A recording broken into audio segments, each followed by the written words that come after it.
بسم الله الرحمن الرحيم يقول الله تعالى في كتابه الكريم وإذا جاءك الذين يؤمنون بآياتنا فقل سلام عليكم كتب ربكم على نفسه الرحمة تمسكت بالإسلام لا بالمذاهب ولست إلى غير الكتاب بذاهب. J'espère que vous allez bien, vous avez passé une très belle journée, alhamdulillah. Aujourd'hui, on va essayer de vous parler à zakat ou l'infaq. Az-zakat n'est pas forcément de donner l'argent. L'infaq, quand même, c'est des dépenses, voilà, qu'on fait tous les jours, que ce soit avec la famille ou les parents, les proches et tout ça.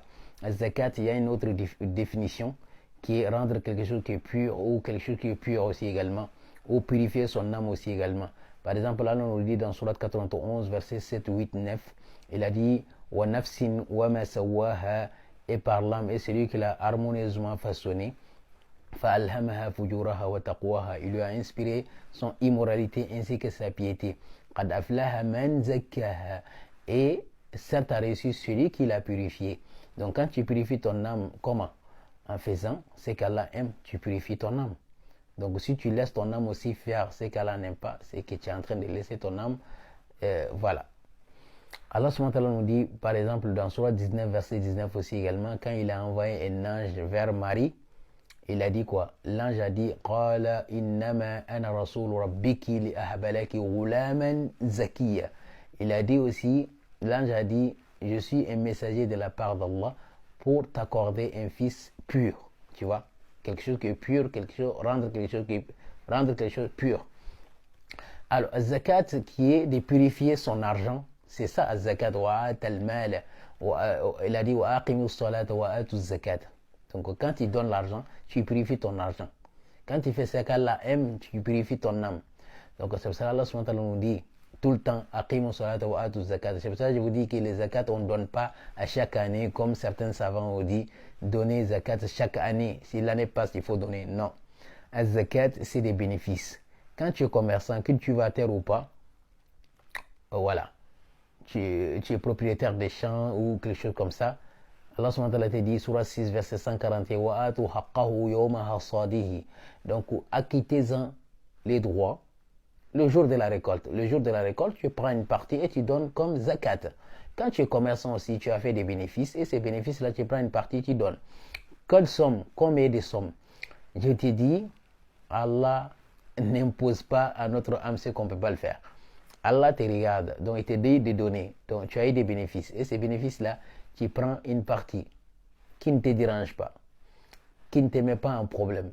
Et cette partie-là, tu prends, tu donnes à quelqu'un d'autre, que lui aussi également, il peut en bénéficier, il peut faire quelque chose avec. Il ne faut pas donner l'argent que toi-même, même si on te donne, tu t'énerves.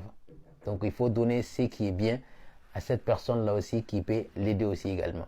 Donc il n'y a pas forcément des sommes que tu dois donner, mais les sommes que toi-même si tu donnes, tu dis que vraiment ça ne me dérange pas, mais je donne à une personne et cette personne-là aussi sera content de ton argent. Donc voilà. Alors comme je dis bien, les zakat, il y a des gens qu'il faut donner.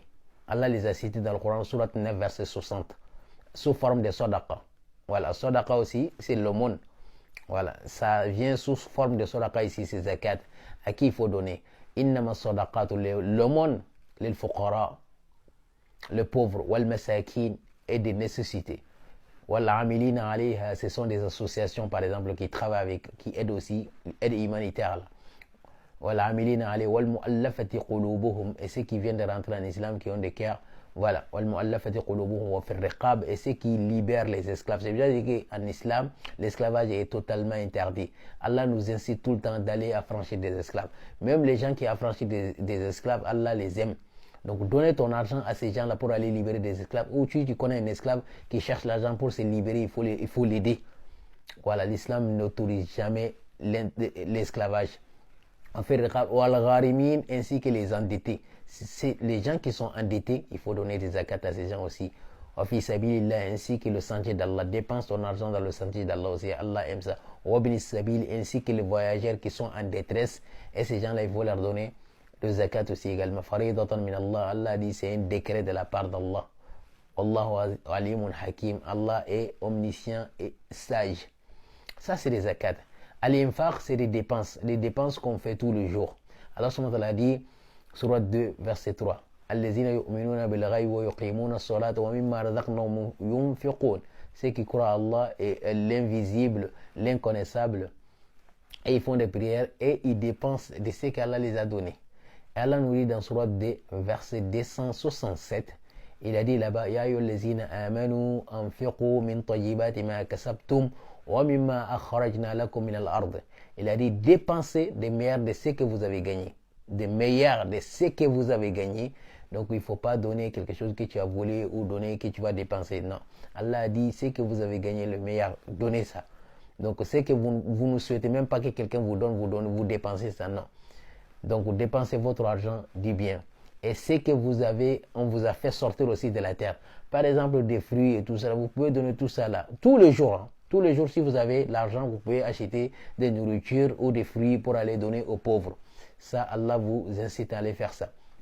Alors, est-ce que de donner, de dépenser publiquement et secrètement, qu'est-ce qui est bien? Ces deux-là, c'est possible de le faire. Allah nous dit dans Surat 2, verset 274, il a dit Allazina yunfiquna amwalahum bil-layli wan-nahar, ceux qui dépensent leur argent le jour et la nuit, sirran, en secret ou alaniyatan, ouvertement ou publiquement. Mais attention, publiquement, il faut faire attention. Parce qu'avant de filmer quelqu'un, il faut demander son avis. Parce qu'il y en a, ils ne demandent pas. Ils vont faire non, moi j'ai fait pour Allah. Il faut demander son avis. Parce qu'il y a certaines personnes qui ne veulent pas qu'on les filme. Il faut demander son avis. S'il est d'accord, oui. Si la personne n'est pas d'accord, il ne faut pas le filmer, il faut le donner en secret. Sinon, tu peux donner l'argent dépensé en public et en secret aussi également. Il n'y a pas de problème. Allah subhanahu wa ta'ala dit, vous aurez votre récompense auprès d'Allah et vous ne serez jamais infligé. Donc il faut savoir que la différence des zakats, les zakats là on n'attend pas à la fin des mois pour donner, mais les bénéfices, voilà. Et ceux qui sont des cultivateurs, Allah vous dit dans Surah 6 verset 141, il a dit donc acquittez-en le droit le jour de la récolte que vous allez donner des zakats. Mais ceux qui sont commerçants, n'importe quel moment vous avez eu des bénéfices, vous pouvez donner une partie de ces bénéfices là à quelqu'un, à un pauvre ou quelqu'un qu'on vient de citer. Inch'Allah ta'ala. Et je dis bien, le Coran, l'interprétation réelle du Coran, c'est Allah seul connaît. Parce que le prophète n'a pas fait l'interprétation, il n'a pas fait tafsir le Coran. Si le prophète avait fait tafsir le Coran, aujourd'hui on n'allait pas se retrouver avec des savants font des tafsirs. Il y a des milliers de gens qui ont fait des tafsirs. Pour quelle raison? Parce que le prophète n'a pas fait tafsir. Quand le Coran descend, la manière dont le Coran descend, le prophète transmet. Il n'a pas rentré parce que le Coran là s'adapte à chaque moment. Donc voilà, s'adapte à chaque moment. Qu'Allah nous donne la bonne compréhension, qu'Allah nous guide. Inch'Allah, dans le live, on va rentrer dans la profondeur. Barakallahu fikum ila liqa.